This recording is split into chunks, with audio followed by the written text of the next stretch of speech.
அடிக்கிற வெயிலுக்கு குளுன்னு சூப்பராக ஒரு பிரேக்ஃபாஸ்ட்டோ இல்லை நீங்கள் டின்னராக கூட சாப்பிட்லாம். ஒரு சூப்பரான ரெசிபி தான், ஒரு சாலட் ரெசிபி தான் பண்ண போகிறோம்.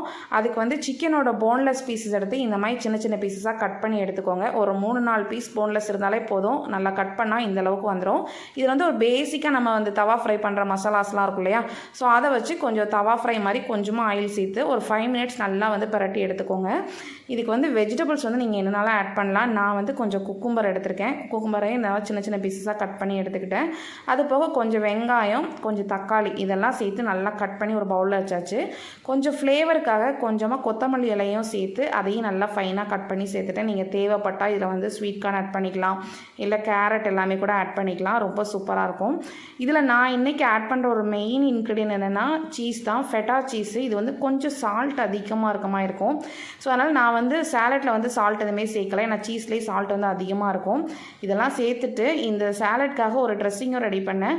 சிம்பிளாக நல்லா வந்து குழுன்னு உள்ள தயிர் எடுத்துகிட்டு அது கூட வந்து கொஞ்சம் ஒரிகனோ, சில்லி ஃப்ளேக்ஸு, பெப்பர் எல்லாம் சேர்த்து நல்லா வந்து அடித்து பீட் பண்ணி எடுத்துகிட்டு இந்த சாலட்டில் சேர்த்து நல்லா மிக்ஸ் பண்ணிங்கன்னா ரொம்ப சூப்பராக சில்லுன்னு இருக்கும். இது கூடவே நல்லா டாப்பிங்ஸ்லாம் மேலே வந்து நம்ம ஃப்ரை பண்ண சிக்கனையும் சேர்த்து சாப்பிட்றப்ப ரொம்ப நல்லாயிருக்குங்க. சாலட்டும் நல்லாயிருக்கும், ரொம்ப ஹெல்த்தியாக இருக்கும். கண்டிப்பாக ட்ரை பண்ணி பாருங்கள். இன்றைக்கி என்னோட யூடியூப் ஜேர்னி ஸ்டார்ட் பண்ணி 6 இயர்ஸ் ஆகுதுங்க. இது வரைக்கும் சப்போர்ட் பண்ண எல்லாருக்குமே ரொம்ப ரொம்ப நன்றி.